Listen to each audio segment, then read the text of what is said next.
MPDO కార్యాలయం ఆవరణంలో మండల సమైక్య ఆధ్వర్యంలో ఏర్పాటు చేసిన మహిళా శక్తి క్యాంటీన్ను జిల్లా కలెక్టర్ కుమార్ దీపక్ డిఆర్డీఓ కిషన్ తో కలిసి ప్రారంభించారు. ఈ సందర్భంగా ఆయన మాట్లాడుతూ మహిళలు ఆర్థికంగా ఎదిగినప్పుడే సమాజం అభివృద్ధి చెందుతుందన్నారు. మందమర్రి మండల సమైక్య ఆధ్వర్యంలో ఏర్పాటైన ఈ క్యాంటీన్లో రుచికరమైన టిఫిన్ భోజనం లభిస్తుందని, జిల్లా కేంద్రంలో మొదలైన క్యాంటీన్ విజయవంతంగా నడుస్తుందని, మండల సమైక్యలో హైదరాబాద్ లో ట్రైనింగ్ తీసుకుని ఈ క్యాంటీన్ ఏర్పాటు చేశారని తెలిపారు. అక్కడ రుచి చూసి శుభ్రమైన ఆహార తినుబండారాలు లభిస్తాయని తెలిపారు. ఈ కార్యక్రమంలో మండల తహసీల్దార్ సతీష్ కుమార్, ఎంపీడీఓ రాజేశ్వర్, మండల సమైక్య సభ్యులు తదితరులు పాల్గొన్నారు.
క్యాంటీన్ ఏర్పాటైంది మన దగ్గర. ఆల్రెడీ 3-4 క్యాంటీన్ నడుస్తున్నాయి, మంచిగా నడుస్తున్నాయి. ఇక్కడ ఉన్న ఎస్ఎస్జి మహిళలు హైదరాబాద్లో ట్రైనింగ్ తీసుకొని మళ్ళీ ఇక్కడ మంచి ఫెసిలిటీ ఏర్పాటు చేసి క్యాంటీన్ ఓపెన్ చేశారు. మీ అందరూ ఇక్కడ వచ్చేసి భోజనం ఒకసారి టేస్ట్ చేయాల్సింది అండ్ మంచిగా నడిపిస్తారు. ఇప్పుడు మన జిల్లా కేంద్రంలో ఉన్న ఐడిఓసిలో ఉన్న క్యాంటీన్ కూడా మంచిగా నడుస్తున్నాయి, ఇక్కడ కూడా మంచిగా నడుస్తుంది. అండ్ వాళ్ళు మంచిగా నడిపించాలి, మంచి టేస్టీ భోజనం పెట్టాల్సింది. సో దాట్ ఇక్కడే కాకుండా మళ్ళీ హోమ్ డెలివరీ అట్లా కూడా ఆర్డర్ రావాలి, బిజినెస్ కొంచెం పెంచాలి. అట్లా మనము ప్లాన్ చేస్తున్నాము. రాష్ట్ర ప్రభుత్వం నుంచి, జిల్లా అడ్మినిస్ట్రేషన్ నుంచి ఏమైనా వాళ్ళకి హెల్ప్ కావాలి, వీఆర్ రెడీ టు హెల్ప్. నేను ఏపీఎం చేస్తున్నాను మందమర్రి మండలంలో.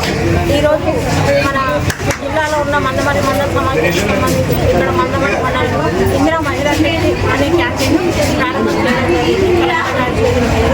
ఇది మన సంఘ సభ్యులు మాత్రమే దీన్ని మెయింటైన్ చేయడం జరుగుతుంది. మొత్తం కూడా అంటే నిర్వహణ చేస్తారు. తర్వాత ఇక్కడ భోజనము, టిఫిన్ అన్నీ కూడా లభిస్తాయి. ప్రతి కూడా సంఘ సభ్యులే చేస్తారు. అదే కాకుండా వాళ్ళు బయట నుంచి ఏదైనా క్యాటరింగ్ ఆర్డర్ వచ్చినా కూడా వాళ్ళు తయారు చేస్తారు.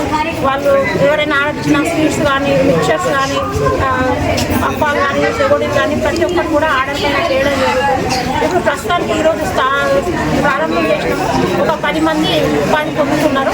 అదేవిధంగా రోజు రోజులో పెరిగిన కొద్ది కూడా ఇక్కడ కొంతమంది కనిపించినా కూడా మళ్ళీ వాళ్ళ ఇళ్లలో కూడా కొన్ని వస్తువులు చేసి తీసుకొస్తారు. దాదాపు ఒక 40 మంది వరకు కూడా దీనివల్ల ఉపాధి కలుగుతుందని తెలియదు. ఇన్స్టిట్యూషన్ బిల్డింగ్ అండ్ బ్యాంక్ లింకేజ్గా పనిచేస్తున్నాను. మన జిల్లాలో మొత్తము 5 క్యాంటీన్లు సార్. 5 క్యాంటీన్లో ఇప్పటికి మనకు ఐడిఓసి కలెక్టరేట్ నస్పూర్లో ఒకటి స్టార్ట్ చేయడం జరిగింది. నెక్స్ట్ లక్షపేటలో ఒకటి ఆల్రెడీ స్టార్ట్ అయిపోయింది. ఈరోజు మన మందమర్రి మండల సమైక్య ద్వారా మందమర్రిలో ఒకటి క్యాంటీన్ స్టార్ట్ చేయడం జరిగింది సార్. ఇంకా 2 అండర్ ప్రాసెస్లో ఉన్నవి. ఒకటి బెల్లంపల్లి అండ్ ఒకటి చెన్నూరు. ఈ 2 కూడా త్వరలోనే స్టార్ట్ కాబోతున్నాయి సార్. ఈరోజు మందమర్రి ప్రజల వాసులకు శుభదినం అనుకోవచ్చు. దీని overall estimation cost sir 8 lakhs. 8 lakhs construction Mandamarri మండల సమైక్య చేసి మందమర్రి మండల సమైక్యలోని ఒక 3 గ్రామ సంఘాలకు ఇవ్వడం జరిగింది సార్. 3 గ్రామ సంఘాల సభ్యులు అంటే ఒక 4 సభ్యులు దీన్ని రన్ చేసుకుంటున్నారు సార్. దీని ద్వారా బ్యాంకు నుంచి 3 లక్షల రూపాయల లోన్ తీసుకొని 3 లక్షల రూపాయలతో ఫుడ్ మెటీరియల్, తర్వాత నెక్స్ట్ కుకింగ్ మెటీరియల్ ఏదైతే ఉందో అదంతా అండ్ ఫర్నిచర్ ఇదంతా తీసుకొని వాళ్ళు ఈరోజు చేతుల మీదుగా ఈరోజు ప్రారంభోత్సవం చేసుకోవడం జరిగింది సార్. దీని మనకు ఆన్లైన్లో 10 మంది మహిళలు కనపడతారు, ఇంకా ఆఫ్లైన్లో ఒక 40 నుంచి 50 మంది మహిళలు దీని ద్వారా రోజు జీవనోపాధి లభిస్తుంది వాళ్ళకి. తప్పకుండా ఇది ఇంకా దినదినాభివృద్ధి చెందుతామని అనుకుంటున్నాము. ముఖ్య ఉద్దేశం ఏంటంటే ప్రతి మహిళ ఒక ఎంటర్‌ప్రెన్యూర్ కావాలి, లక్ష్యాన్ని కావాలి అనేది ఉద్దేశంలో భాగంగా ఈరోజు మన మందమరిలో ఇందిరా మహిళా శక్తి క్యాంటీన్ని ప్రారంభోత్సవం చేయడం జరిగింది సార్. Thank you.